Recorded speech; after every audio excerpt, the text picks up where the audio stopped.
So ಇದರಲ್ಲಿ NFS for client ಅಲ್ವಾ? ಇದೆ ಕ್ಲೈಂಟ್ ಫಾರ್ NFS.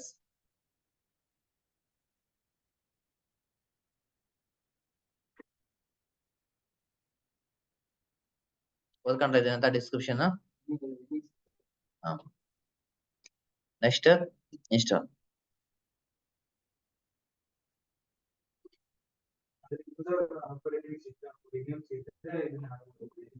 ಹೌದು.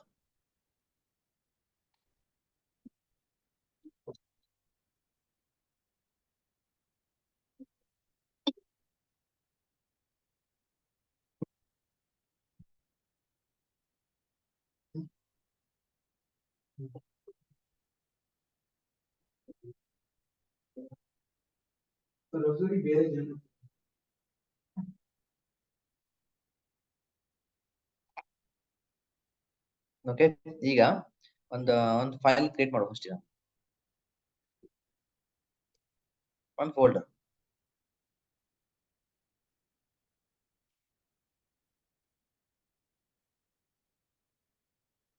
ಲಿನಕ್ಸ್ ಐಫೋನ್ ವಿಂಡೋಸ್ ಅಂತ ಹಾಕೋ. ಓಕೆ, ಸರಿಯಾ? ಇದನ್ನ ಹೇಗೆ ಶೇರ್ ಮಾಡೋದು? ಫಸ್ಟ್ ಆಲ್ರೆಡಿ ಹೇಗೆ ಶೇರ್ ಮಾಡಕತ್ತಿಲ್ಲ. ಫಸ್ಟ್ ಹೇಗೆ ಶೇರ್ ಮಾಡ್ತಾ ಮೇಲೆ ಈಗ ನಾರ್ಮಲ್ ಹೇಗೆ ಶೇರ್ ಮಾಡ್ತೀರಾ ನಾವು? ಇಲ್ಲಿ ಹೋಗಿ ರೈಟ್ ಕ್ಲಿಕ್ ಮಾಡಿ ಪ್ರಾಪರ್ಟೀಸ್ ಹೋಗಿ ಇಲ್ಲಿ ಶೇರಿಂಗ್ ಕೊಡ್ತೇವೆ ಅಲ್ವಾ? ಕರೆಕ್ಟಾ? ಹೌದಾ ಇಲ್ಲ? ಸೊ ಈಗ ಮತ್ತೊಂದು ಹೇಳ್ಕೊಡಿ ಹೇಗೆ ಶೇರಿಂಗ್. ಸೆಕೆಂಡ್ ವೇ ಹೇಳಿ ಫೈಲ್ ಅಂಡ್ ಸ್ಟೋರೇಜ್ ಸರ್ವಿಸ್.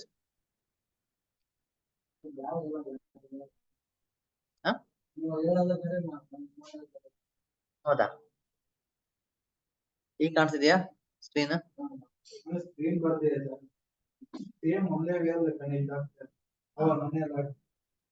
ಇಲ್ಲಿ ಶೇರ್ ಕಾಣಿಸ್ತಿದ್ಯಾ? ಶೇರ್ ಡಬಲ್ ಕ್ಲಿಕ್ ಮಾಡಿದೀನಿ, ಬಂತ? ಈಗ ಟಾಸ್ಕ್ ಬರ್ತಿದ್ಯಾ? ನೀವು ಶೇರ್ ನೀವು ಹೇಳಿ, ಯಾವ ಆಪ್ಷನ್ ಹೇಳಿ?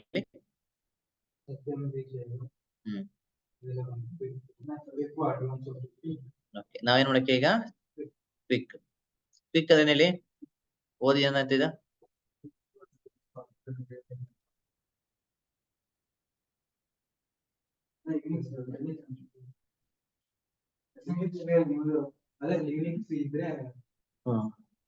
ಇದ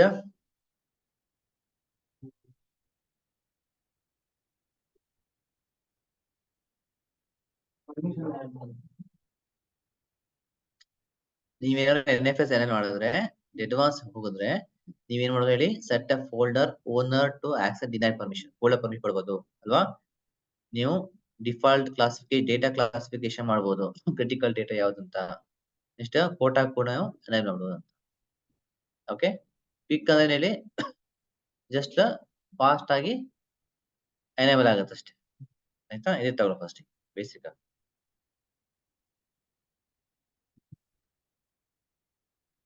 ನೆಕ್ಸ್ಟ್ ಹೇಳಿ ಸೆಲೆಕ್ಟ್ ವಾಲ್ಯೂಮ್ ಸಿ ಡ್ರೈವ್ ಅಲ್ಲಿ ಅಲ್ವಾ? ಸೊ ಯಾವ್ದ ಶೇರ್ ಮಾಡ್ತೀನಿ ಹೇಳಿ? ಬ್ರೌಸ್ ಹೋಗಿ ಸಿ ಡ್ರೈವ್ ಅಲ್ಲಿ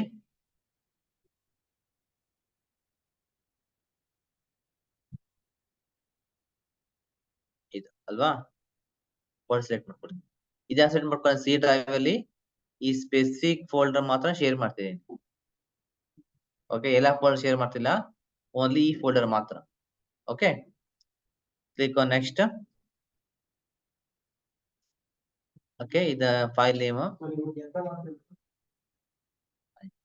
ನಾನೀಗ ಫೈಲ್ ಶೇರ್ ಮಾಡ್ತಿದ್ದೀನಿ ಅಷ್ಟೇ. ಅಂದ್ರೆ ಒಂದು ಫೋಲ್ಡರ್ ಕ್ರಿಯೇಟ್ ಮಾಡಿದೀನಿ, ಆ ಫೋಲ್ಡರ್ ನಾನು ಶೇರ್ ಮಾಡ್ತೀನಿ. ಯಾಕಂದ್ರೆ ಅದು ವಿಂಡೋಸ್ ಮತ್ತೆ ಲಿನಕ್ಸ್ ಯೂಸರ್ ಇಬ್ರು ಕೂಡ ಫೋಲ್ಡರ್ ಆಕ್ಸೆಸ್ ಮಾಡ್ಬೇಕಲ್ವಾ, ಅದಕ್ಕೆ. ನೆಕ್ಸ್ಟ್ ಇಲ್ಲಿ ಹಾಕಿ ಕರ್ಬರೋಸ್ ಅಥೆಂಟಿಕೇಶನ್. ಹೇಗೆ ಅಥೆಂಟಿಕೇಟ್ ಆಗಬೇಕಂತ ಹೇಳಿ, with help of Kerberos protocol. So Kerberos is the protocol which helps to authenticate between your servers and computer.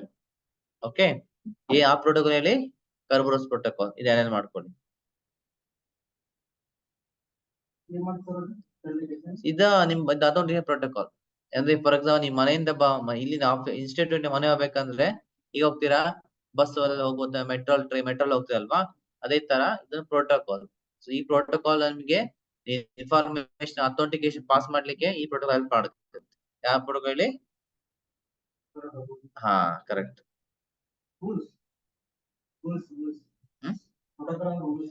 ಹಾ ಪ್ರೋಟೋಕಾಲ್ ಅಂದ್ರೆ ಒಂದು ಮೆಥಡಾಲಜಿ.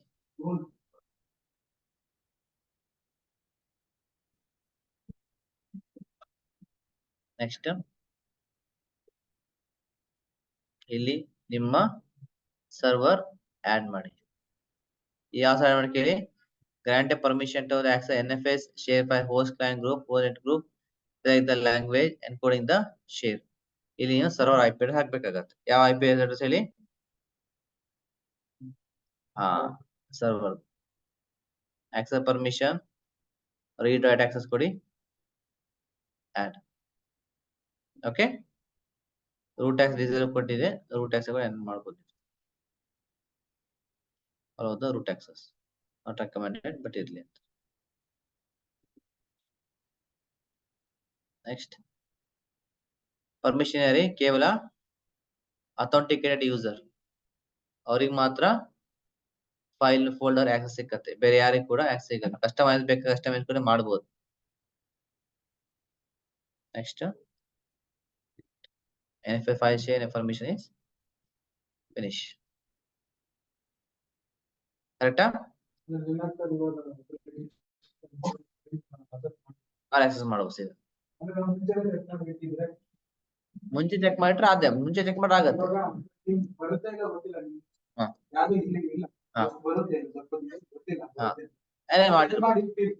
ಹೌದು ಮಾಡ್ಬೋದು. ಆಗುತ್ತೆ.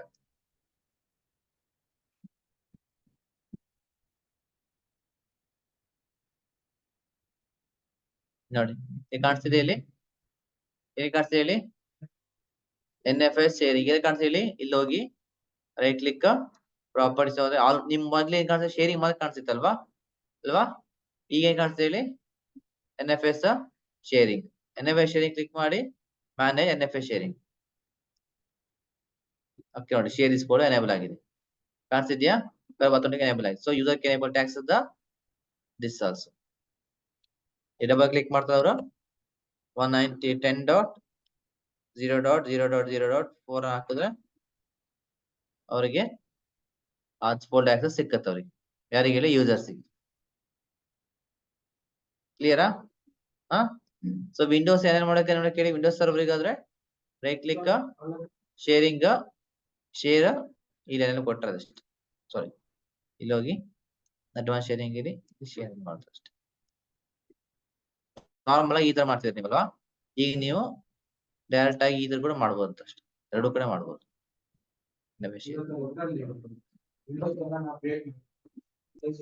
ಹಾ ಅಷ್ಟೇ ಸೇಮ್.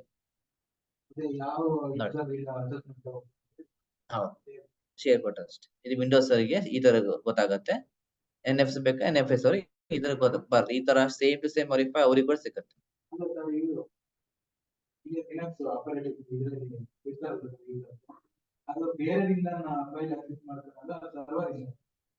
ಸರ್ವರ್ ನೋಡ ಇದನ್ ಪೇಂಟ್ ಕರೆಕ್ಟ್ ತಿಳ್ಕೊಳ್ಳಿ. ಇದ್ಯಾವ್ದು ಹೇಳಿ? ಇದು ವಿಂಡೋಸ್ ಸರ್ವರ್. ಇದೇ ಹೇಳಿ ಲಿನಕ್ಸ್ ಸರ್ವರ್. ಸೊ ಇಬ್ರು ಕೂಡ ನಿಮ್ಮ ಆಫೀಸ್ ನಿಮ್ಮ ಸರ್ವರ್ ಇರೋ ಫೈಲ್ ಅನ್ನು ಆಕ್ಸೆಸ್ ಮಾಡ್ತಾರೆ. ಕ್ಲಿಯರಾ? ಅದು ವಿಂಡೋಸ್ ಸರ್ವರ್ ಮಾತ್ರ. ಸೊ ವಿಂಡೋಸ್ ಸರ್ವರ್ ನೀವು NFS ಮಾಡೋ ಅವಶ್ಯಕತೆ ಇಲ್ಲ.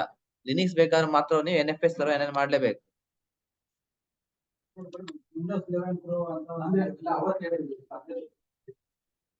ಏನ್ ಹೇಳ?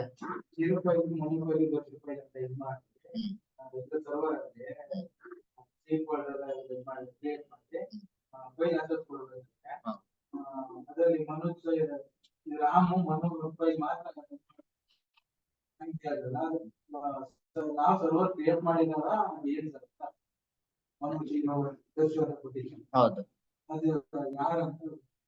ಅವ್ರ ಯೂಸರ್ ಅವರಲ್ಲ, ಆ ಯೂಸರ್ ಆ ಫೈಲ್ ಆಕ್ಸೆಸ್ ಮಾಡ್ತೀರ ಅಷ್ಟೇ. ಹಾ, ರಾಮಪಾಲ್ ಆಕ್ಸೆಪ್ಟ್ ಮಾಡ್ತಾರೆ ಅಷ್ಟೇ ಅವ್ರು.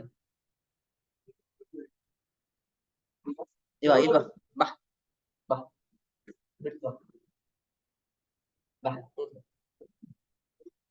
ಬಾ, ಬಾ. ಸರ್ವರ್ ಕ್ರಿಯೇಟ್ ಮಾಡು ಅಷ್ಟೇ ಹೇಳ್ತಾರೆ. ಇಲ್ಲಿ ಇಲ್ಲಿ ದೊಡ್ಡ ಮಾಡು.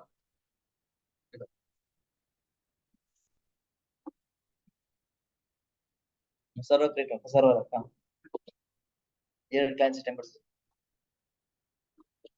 ಫೈಲ್ ಬರೀ ಯಾವ ಫೈಲ್ ಹಾರ್ಡ್ ಡಿಸ್ಕ್ ಅಲ್ಲಿ ಫೈಲ್ ಇದು ಬರ್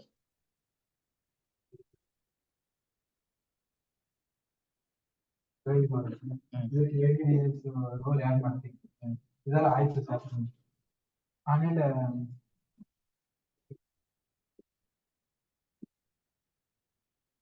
ಫೈಲ್ ಶೇರಿಂಗ್ ಕೊಡ್ಬೇಕು. ಅದಕ್ಕಿಂತ ಮುಂಚೆ ಇಲ್ಲಿ ಯೂಸರ್ ಕ್ರಿಯೇಟ್ ಮಾಡ್ತೀವಿ ವಿಂಡೋಸ್ ಅಂತ ಇನ್ನೊಂದು ಅಪ್ಲಿಕೇಶನ್. ಯಾವ್ದು? ಹಾ, ಓಕೆ.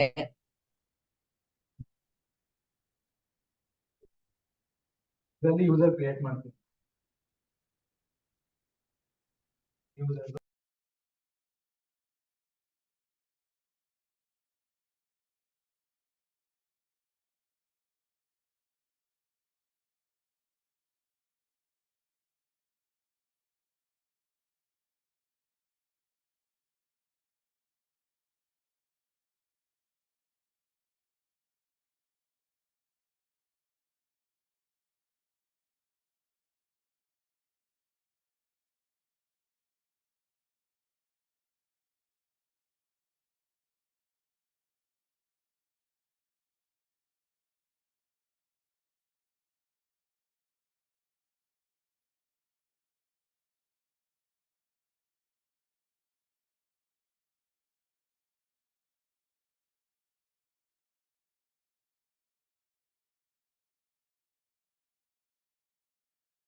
ನೆಕ್ಸ್ಟ್ ಬರ್ಕೊಳ್ಳಿ ADDS ಥಿಯರಿ ಆಯ್ತಾ, ಪ್ರಾಕ್ಟಿಕಲ್ ಆಗಲ್ಲ. ಬಟ್ ADDS ನಾರ್ಮಲ್ ಯಾವ ಕಂಪನಿ ಸದ್ಯಕ್ಕೆ ಯೂಸ್ ಮಾಡಲ್ಲ, ಎಲ್ಲ ಕ್ಲೌಡ್ ಯೂಸ್ ಮಾಡ್ತಾರೆ. ADDS sorry ADFS. Okay, but question ಕೇಳ್ತಾರೆ what is ADFS.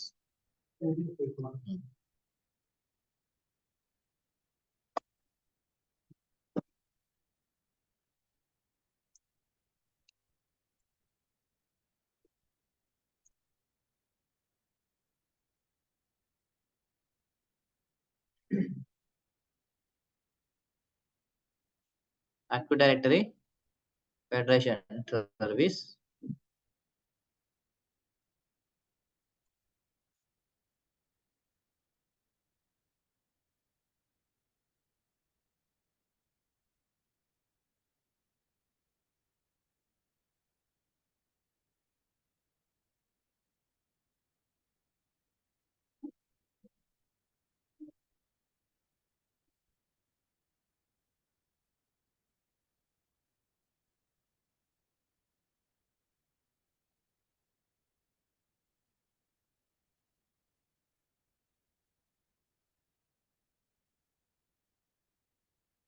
which helps trust between the multiple domains. So this is called as a ADFS.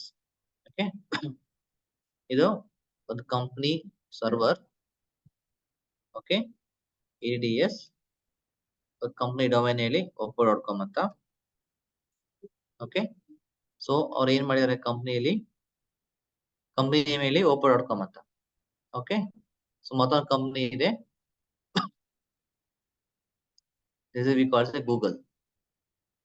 ಏನ್ ಹೇಳಿ, google.com ಅಂತ company. So this is Google server. Okay, so Google ಅವ್ರದ್ದು multiple server ಇರ್ತದೆ ಅಲ್ವಾ. So ಒಂದ್ server ಏನ್ ಮಾಡ್ತಾರೆ, ಒಂದ್ ಅವ್ರದ್ದು ಯಾವ ಏನೆಲ್ಲ ರೂಲ್ ಆಡ್ ಮಾಡಿದ್ರು ಅಂದ್ರೆ ಇದ್ರೊಳಗೆ, ಸೊ ಅವ್ರವ್ರ AD ರೋಲ್ ಕೂಡ ಆಡ್ ಆಗಿದೆ ಇಲ್ಲಿ. ಯಾವ ರೂಲ್ ಹೇಳಿ, AD role, ADDS. Multiple server ಅಂದ್ರೆ Hyper-V. ಹಾ, Hyper-V ಅಂತ ಅವ್ರ ಹತ್ರ ಇಂಡಿವಿಜುವಲ್ ಸರ್ವರ್ ಕೂಡ ಇರುತ್ತೆ, ಮಲ್ಟಿಪಲ್ ಇಂಡಿವಿಜುವಲ್ ಸರ್ವರ್ ಕೂಡ ಇರುತ್ತೆ. Hyper-V ಒಂದೆಲ್ಲ ಇಂಡಿವಿಜುವಲ್ ಸರ್ವರ್ ಕೂಡ ಇರ್ತದೆ. ಓಕೆ, ಸೊ ಏನಾಗುತ್ತಂದ್ರೆ ಇಲ್ಲಿ ಅವ್ರ ಹತ್ರ ಮಲ್ಟಿಪಲ್ ಸರ್ವಿಸಸ್ ರನ್ ಆಗಿರುತ್ತೆ ಸರ್ವರ್ ಅಲ್ಲಿ ಮಲ್ಟಿಪಲ್ ಸರ್ವಿಸಸ್ ರನ್ ಆಗಿರ್ತದೆ. ಯಾವ ಸರ್ವಿಸ್ ಹೇಳಿ, for example Google drive. Okay, next map ಅಲ್ವಾ, Google map. Next Google email. So ಇದೆಲ್ಲ ಸರ್ವಿಸಸ್ ರನ್ ಆಗಿರ್ತದೆ. ಓಕೆ, ಸೊ ಈಗ ಅಪೋನಿಸ್ ಕಂಪನಿಯವರು ಗೂಗಲ್ ಕಂಪನಿ ಜೊತೆಗೆ ಟೈಅಪ್ ಆಗಿದ್ದಾರೆ ಬಿಸ್ನೆಸ್ ಪರ್ಪಸ್. ಅಪೋನಿಸ್ ಕಂಪನಿಯವರು ಗೂಗಲ್ ಕಂಪನಿ ಜೊತೆಗೆ ಟೈಅಪ್ ಆಗಿದ್ದಾರೆ, ಆಯ್ತಾ.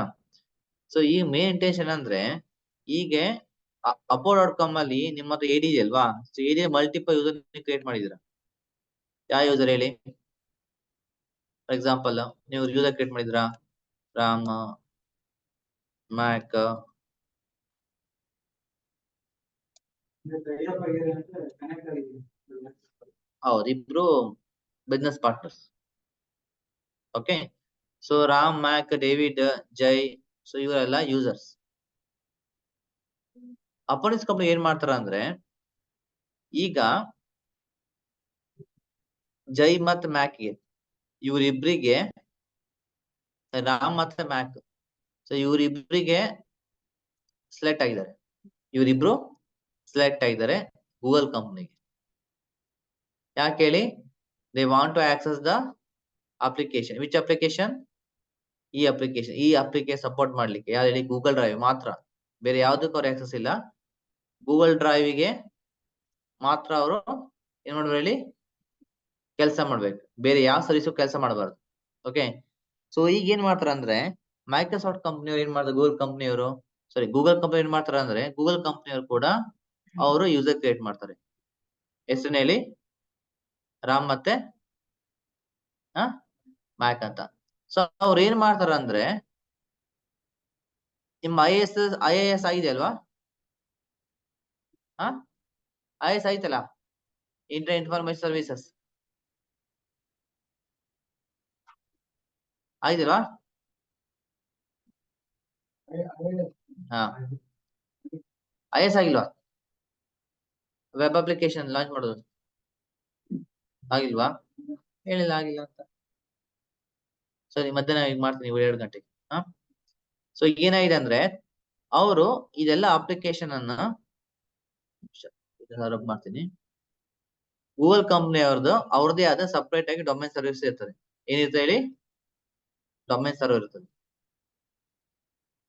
ಇದಕ್ಕೆ ಏನ್ ಹೇಳ್ತಾರೆ ಹೇಳಿ, ಡೊಮೈನ್ ಸರ್ವರ್. ಹೇಗೆ ಹೇಳ್ತೀರಿ ನೀವು ಹೇಳಿ,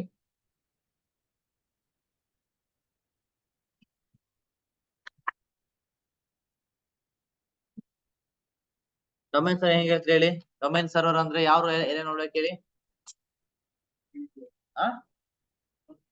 correct, ADDS, right. ADDS enable ಮಾಡಿದ್ರೆ ಮಾತ್ರ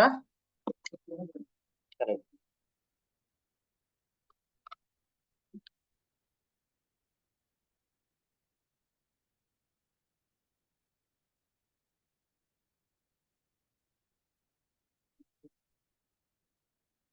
ಸ್ಟೋರಿ ಕರೆಕ್ಟ್ ಅರ್ಥ ಮಾಡ್ಕೊಳ್ಳಿ. ಆಯ್ತಾ? ಡೌಟ್ ಇದ್ರೆ ಕೇಳಿ ಆಯ್ತಾ? ಎಕ್ಸಾಮ್ ಅಲ್ಲಿ ನಿಮ್ ಮಾಡ್ಲಿಕ್ಕೆ ಕೇಳಲ್ಲ, ಬಟ್ ಕ್ವಶನ್ ಕೇಳೇ ಕೇಳ್ತಾರೆ.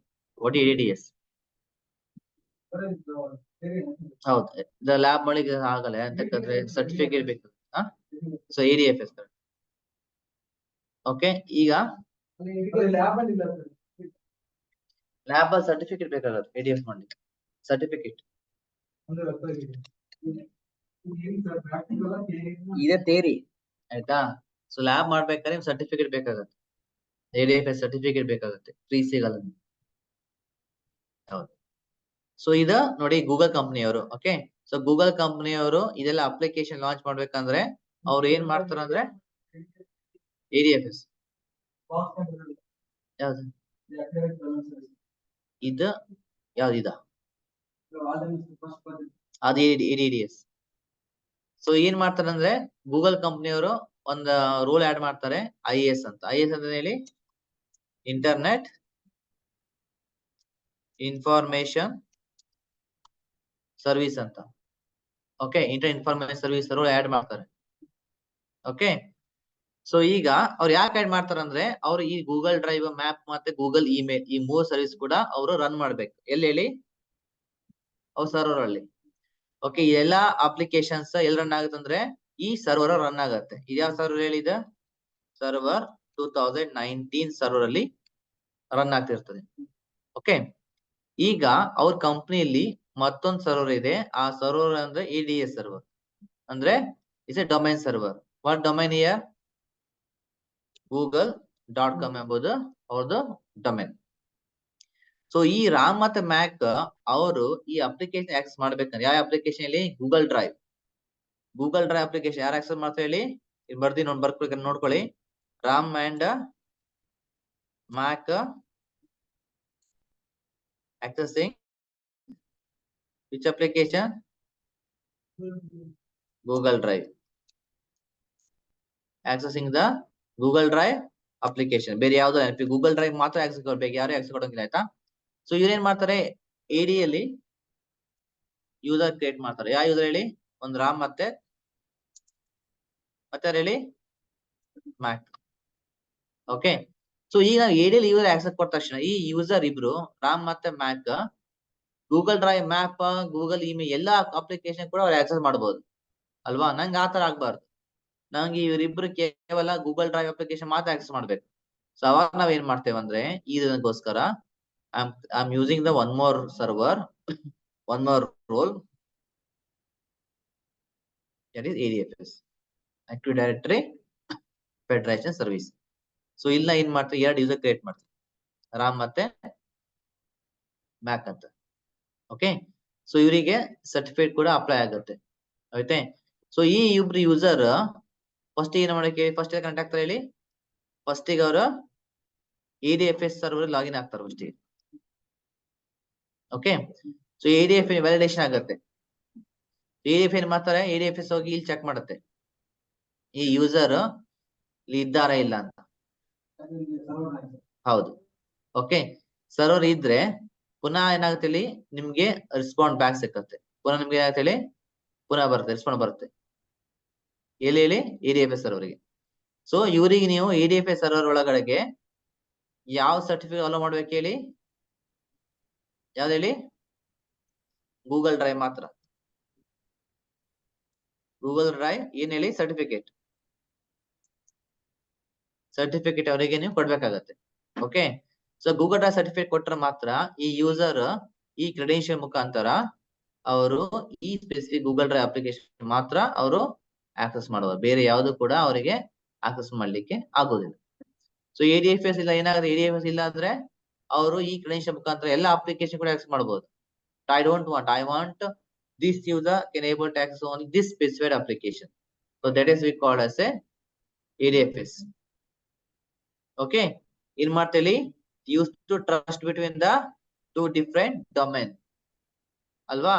ಸೊ upwork.com and google.com ಜೊತೆಗೆ ಎರಡು ಡಿಫ್ರೆಂಟ್ ಡೊಮೈನ್, ಸರ್ವರ್ ಅಲ್ಲ ಡೊಮೈನ್. ಸರ್ವರ್ ಡೊಮೈನ್ ಅಂತ ಅಲ್ವಾ. ಓಕೆ, ಆ ರೀಸನ್ ಗೋಸ್ಕರ ಏನ್ ಮಾಡ್ತೇವೆ ಅಂದ್ರೆ ADFS ರೂಲ್ ಅನ್ನು ಆಡ್ ಮಾಡ್ತೇವೆ. ADFS ಯಾಕೆ ಕ್ರಿಯೇಟ್ ಮಾಡ್ತಾ ಹೇಳಿ? ಇದೆಲ್ಲಾ ಸರ್ವಿಸಸ್ ಕೂಡ ಒಂದ್ ಸರ್ವರ್ ಇರ್ತದೆ, ಎಲ್ಲ ಲಾಂಚ್ ಮಾಡಿರ್ತಾರೆ. ಹೌದು ಅಷ್ಟೇ, ಕ್ರೆಡೆನ್ಶಿಯಲ್ ಚೆಕ್ ಮಾಡಿ ಕಳಿಸ್ತದೆ ಅಷ್ಟೇ.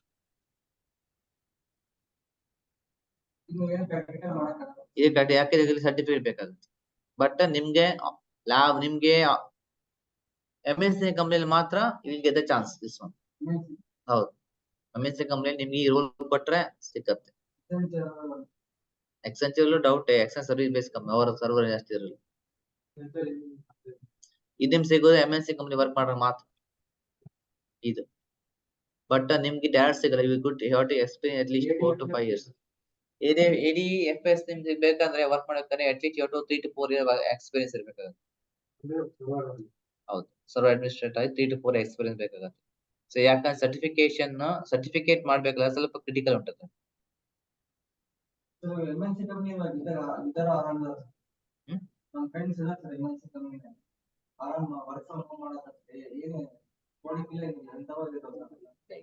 ಏನಿಲ್ಲ, ಯೂಸರ್ ಕ್ರಿಯೇಟ್ ಮಾಡುದು, ಚೆಕ್ ಮಾಡುದು, ಎಲ್ಲ ಆರಾಮ್ ಇರ್ತಾರ ಫಸ್ಟ್. ಆಯ್ತಾ, ಇದ ಡಯಾಗ್ರಾಮ್ ಹಾಕೊಳ್ಳಿ ADFS ಇಂದ.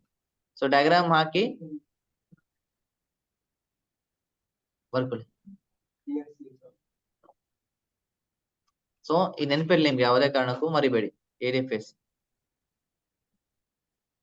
So ADFS ಬರ್ಕೊಳ್ಬೇಕು. ID activated address which used to connect the, which used to trust between the two different domain.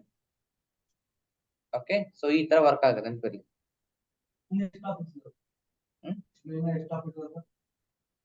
ಇದು ಅದಾದ ಮತ್ತೊಂದು ಟಾಪಿಕ್ ಮುಗಿಸಿ ಹೇಳಿಸ್ತೇನೆ. ಲಾಸ್ಟ್ ಟೈಮ್ ಸ್ಮಾಲ್ ಟಾಪಿಕ್ ಇದೆ. IS ಹೇಳಿಲ್ಲ ನಿಮ್ಗೆ ನಾನು, ಅಪ್ಲಿಕೇಶನ್ ವೆಬ್ಸೈಟ್ ಹೇಳಿದ IS ಮಾಡೋದು ಹೇಗೆ ಅಂತ.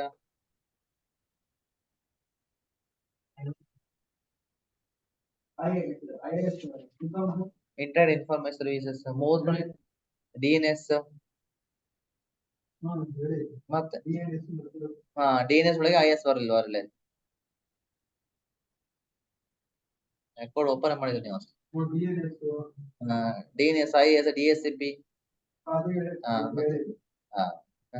ಅದ್ರೊಳಗೆ IS ಬಂದ್ ನೋಡಿ ಹೇಳಿ ಫಸ್ಟಿಗೆ. ಅಪ್ಲಿಕೇಶನ್ ರನ್ ಮಾಡಬೇಕಂತ ತೋರಿಸ್ನಲ್ಲ.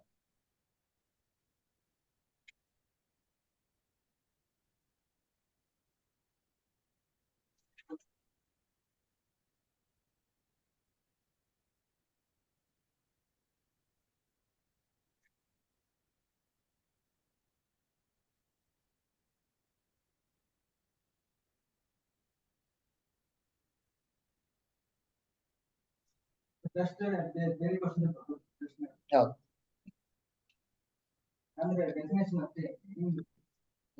ಥಿಯರಿ ಕ್ವಶನ್ ಕೊಡ್ತೀನಿ, ಡೆಫಿನೇಷನ್ ಬರೋದ್ರೆ ಅಷ್ಟೇ.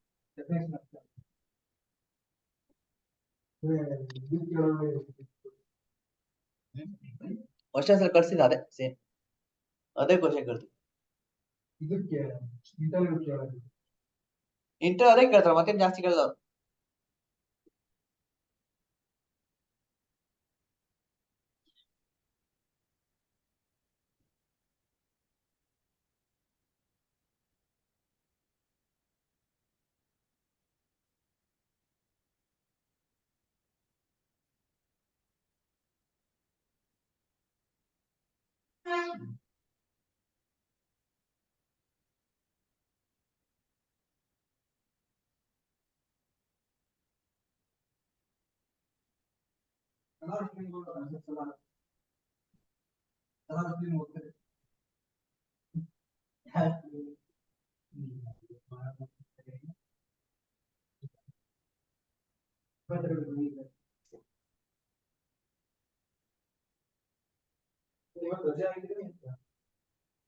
ರಜೆ ಮುಗಿಸ್ಬೇಕು.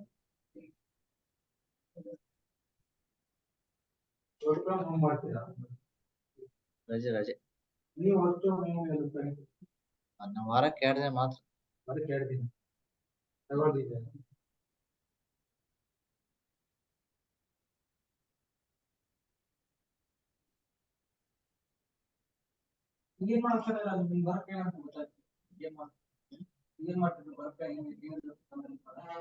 ನಾವು ಇದಪ್ಪ ವರ್ಕ್ ಕ್ಲೌಡ್ ಸ್ವಲ್ಪ ವರ್ಕ್ ಟ್ರಬಲ್ ಶೂಟಿಂಗ್ ಎಲ್ಲ ಮಾಡಬೇಕಾಗುತ್ತೆ. ಟ್ರಬಲ್ ಶೂಟಿಂಗ್ ಯಾವ್ದು ಈಗ ಟ್ರಬಲ್ ಶೂಟಿಂಗ್ ಇದ್ರಲ್ಲಿ ಅಂತಾರಲ್ವಾ, ಈಗ ಅದ್ರಲ್ಲಿ ಈಗ ಯಾವ ಲಾಗಿನ್ ಯಾವ ಲಾಗ್ಔಟ್ ಆಗಿದ್ದಾರೆ, ಎಷ್ಟು ಕಡೆ ಲಾಗಿನ್ ಆಗಿದ್ದಾರೆ, ಕೆಲವೊಂದು ಪಾಸ್ವರ್ಡ್ ಹೋಗಿರ್ತದೆ, ಪಾಸ್ವರ್ಡ್ ರಿಸೆಟ್ ಮಾಡೋದು. ಸೊ ಅವ್ರಿಗೆ ಅಪ್ಲಿಕೇಶನ್ ಆಕ್ಸೆಸ್ ಬೇಕಾಗತ್ತೆ, ಅಪ್ಲಿಕೇಶನ್ ಆಕ್ಸೆಸ್ ಕೊಡೋದು ಅವರಿಗೆ. ಸೊ ಅದೇ ನಾರ್ಮಲ್ ಆಗುತ್ತೆ ಅಷ್ಟೇ. ನನ್ನ ಕನ್ಸಲ್ಟೆಂಟ್ ಕಂಪ್ನಿ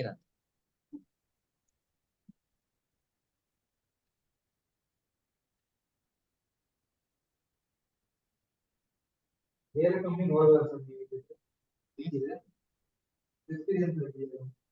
ಬೇರೆ ಕಂಪನಿ ಹೋದ್ರೆ ಚೆನ್ನಾಗಿರುತ್ತೆ.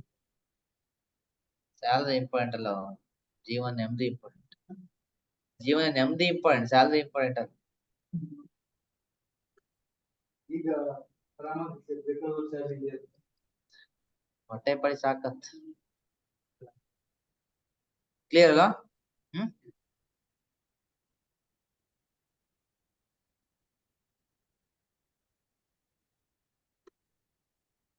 Okay, so next, so task to perform the on DC machine ಅಲ್ಲಿ domain control machine. So in task at what time user got connected to our server, and for how long user was connected with our server, at what time he disconnect himself from the server. ಅಂದ್ರೆ ನೀವೇನ್ ಮಾಡ್ಬೇಕಂದ್ರೆ, ನಿಮ್ job ಏನಂದ್ರೆ verify ಮಾಡ್ಬೇಕು, ಯಾರ system server login ಆಗಿದ್ದಾರೆ, ಎಷ್ಟು ಗಂಟೆಗೆ ಲಾಗಿನ್ ಆಗಿದ್ದಾರೆ, ಅಂದ್ರೆ ಯಾವಾಗ ಲಾಗೌಟ್ ಆಗಿದ್ದೀರಾ ಅಂತ ನೀವು ಐಡೆಂಟಿಫೈ ಮಾಡ್ತೀರಾ. ಓಕೆ, ಸೊ ಹೇಗೆ check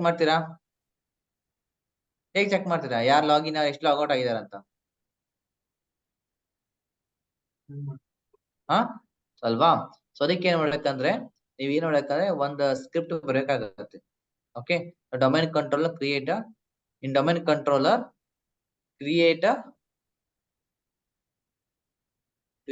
to text file login and logout. ನಾವೇನ್ ಮಾಡ್ಬೇಕಂದ್ರೆ 2 ಟೆಕ್ಸ್ಟ್ ಫೈಲ್ ಕ್ರಿಯೇಟ್ ಮಾಡಬೇಕಾದ್ರೆ, ಏನ್ ಟೆಕ್ಸ್ಟ್ ಫೈಲ್ ಹೇಳಿ, ಒಂದು ಲಾಗಿನ್ ಮತ್ತೆ ಮತ್ತೊಂದು ಲಾಗೌಟ್ ಅಂತ. ಸೊ ಹೇಗೆ ಟೆಕ್ಸ್ಟ್ ಫೈಲ್ ಕ್ರಿಯೇಟ್ ಮಾಡ್ತೀರಾ? ಇವಾಗ ಎಂಪ್ಲಾಯೀಸ್ ಇರೋದು ಕಂಪ್ನಿಲಿ ಸರ್ವರ್ ನ ಅಸೆಸ್ ಮಾಡ್ತಾರೆ, ಸರ್ವರ್ ಮೂಲಕ ಇದಾಗ್ತಿದೆ, ಲಾಗಿನ್ ಆಗ್ತಿದೆ, ಸರ್ವರ್ ಬೇಕು. ಇವಾಗ ಇವತ್ತಿನ ದಿನ ಎಷ್ಟು ಜನ ಆಗಿದ್ದಾರೆ ಅಂತ ನಿಮ್ಗೆ ಗೊತ್ತಾಗುತ್ತಾ? ಅದೇ ಸ್ಕ್ರಿಪ್ಟ್ ಬರ್ಬೇಕು. ಈಗ ಯಾರು ಲಾಗಿನ್ ಆಗಿ ಎಷ್ಟು ಗಂಟೆ ಲಾಗಿನ್ ಆಗಿ ಎಷ್ಟು ಗಂಟೆ ಲಾಗೌಟ್ ಆಗಿದ್ದಾರೆ, ಸೊ ಎಲ್ಲ ಇನ್ಫಾರ್ಮೇಶನ್ ನಿಮಗೆ ಹೌದು. ಅದು ಯಾರಿಗೆ ಹೇಳೋದಲ್ಲ, ನಾವು ಇಟ್ಕೊಳ್ಬೇಕಷ್ಟೇ. ಹೌದು, ಯಾಕಂದ್ರೆ ನೀವಿಬ್ರು ಸರ್ವರ್ ಲಾಗಿನ್ ಆಗ್ತೀರಾ, ಒಬ್ರು ಫೈಲ್ ಡಿಲೀಟ್ ಮಾಡ್ಬಿಡ್ತಾರೆ, ನಾ ಡಿಲೀಟ್ ಮಾಡಿಲ್ಲ ಅಂತೀರ ಅಲ್ವಾ? ಸೊ ದರ್ಶನ ಹೇಳ್ತಾರೆ, ನೀನ್ ಡಿಲೀಟ್ ಮಾಡಿದೆ ಅಂತಾರ, ಮೌನ ಹೆಸರು ಆಗ್ತಾರೆ. ಚೆಕ್ ಮಾಡ್ಬೇಕಲ್ಲ ಯಾರು ಲಾಗಿನ್ ಆಗಿದ್ದಾರೆ, ಯಾವ ಲಾಗಿನ್ ಡಿಲೀಟ್ ಆಗಿದೆ ಅಂತ. ಸೊ ಅದೇ ವೆರಿಫಿಕೇಶನ್ ಮಾಡ್ಬೇಕಲ್ವಾ? ಸೊ ಅದಕ್ಕೋಸ್ಕರ. ಓಕೆ, ಸೊ ಇಲ್ಲಾಂದ್ರೆ ಏನ್ ಸ್ಕ್ರಿಪ್ಟ್ ಹೇಳಿದೆ ಹೇಳಿ, ಈಕೋ ಕಾಣಿಸಿದ್ಯಾ ಕರೆಕ್ಟ್ ಆಗಿ? ಕಾಣಿಸಿದೆಯಲ್ಲ? ತೆಗಿಬೇಕು.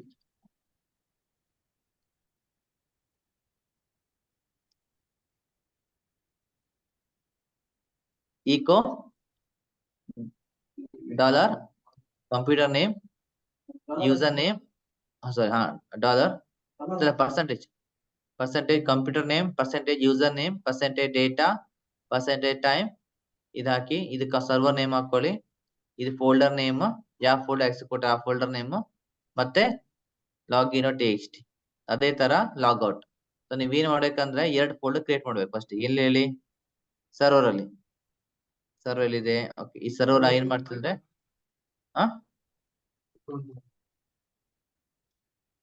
ಇಲ್ಲಿ ನಾ ಏನ್ ಮಾಡ್ತೀನಿ ಅಂದ್ರೆ, ಇನ್ನೊಂದು ಸರ್ವರ್ ಇದೆ ಅಲ್ವಾ, ಸರ್ವರ್ ಅಲ್ಲಿ ನಾ ಫೋಲ್ಡರ್ ಕ್ರಿಯೇಟ್ ಮಾಡ್ತೀನಿ. ಆಯ್ತಾ?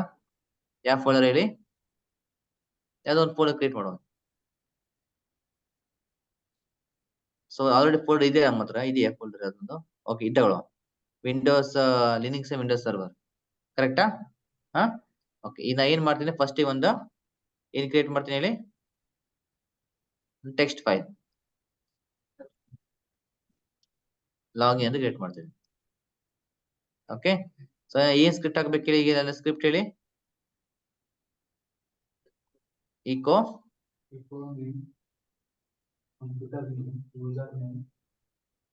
ಅದೆಲ್ಲ ಹಾಕ್ಬೇಕು ಸರ್. ಹೌದು, ಈಕೋ ಪ್ರಾಕ್ಟಿಕಲ್ ಮಾಡಿ ತೋರಿಸ್ತೀರಾ? ಈಗ ಮಾಡ್ತೀನಿ ಅದೆಲ್ಲ ಹೋಗಿ ಸರ್ವರ್ ಒಳಗೆ ಪರ್ಸೆಂಟೇಜ್ ಆಫ್ ಫಸ್ಟ್ ಈಕೋ ಇಸಿ ಹೆಚ್ಚು percentage of computer name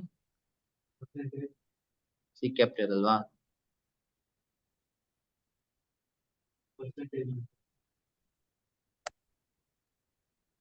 next user name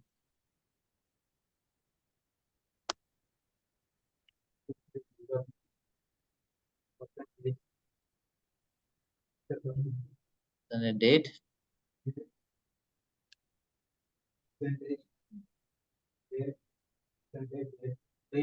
percentage time next ಅಲ್ವಾ ಇದು ಸರ್ವರ್ ನೇಮ್ ಯಾವ್ದು ಅಂತ ಹೇಳಿ ಸರ್ವರ್ ನೇಮ್ ಯಾವುದು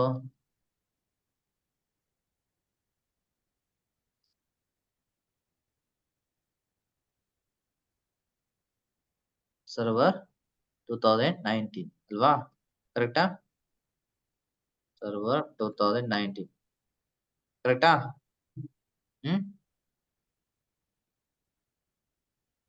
ನೆಕ್ಸ್ಟ್ ಫೋಲ್ಡರ್ ನೇಮ್ ಅಂತ ಹೇಳಿ ಫೋಲ್ಡರ್ ನೇಮ್ ಯಾವ್ದು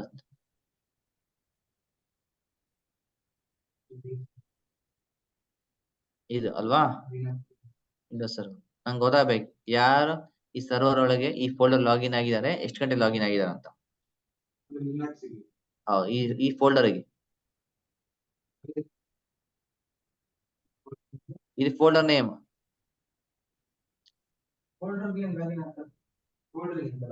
ಫೋಲ್ಡರ್ ಲಾಗಿನ್ ಫೋಲ್ಡರ್ ಲಾಗಿನ್ ಇಲ್ಲ ಫೋಲ್ಡರ್ ಆಕ್ಸೆಸ್ ಮಾಡ್ತಾರೆ ಫೋಲ್ಡರ್ ಆಕ್ಸೆಸ್ ಮಾಡ್ತಾರೆ ಯಾರಂತ okay server client machine login ಆಗಿ ಯಾರು ಆ ಫೋಲ್ಡರ್ ಆಕ್ಸೆಸ್ ಮಾಡ್ತಾರಂತ ಓಕೆ ನೆಕ್ಸ್ಟ್ ನಮ್ಗೆ ಎಲ್ಲಿ ಸೇವ್ ಆಗ್ಬೇಕು ಹೇಳಿ ಲಾಗಿನ್ ಟೆಕ್ಸ್ಟ್ ಸೇವ್ ಆಗ್ಬೇಕು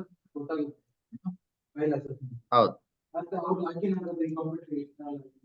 ಅದು ಗೊತ್ತಾಗುತ್ತೆ ಈಗ ಓಕೆ ಇದು ಸೇವ್ ಆಯ್ತು ಎಲ್ಲಿ ಹೇಳಿ ಇದನ್ನು ಓಕೆ ನೆಕ್ಸ್ಟ್ ಏನ್ ಮಾಡಕ್ಕೆ ಹೇಳಿ ಇದನ್ನ ಅದೇ ತರ ಲಾಗ್ ಔಟ್ ಕೂಡ ಮಾಡ್ಬೇಕು ಲಾಗ್ ಆಫ್ ಫೋಲ್ಡರ್ ಕೂಡ ಕ್ರಿಯೇಟ್ ಮಾಡ್ಬೇಕು ಓಕೆ ಹಾ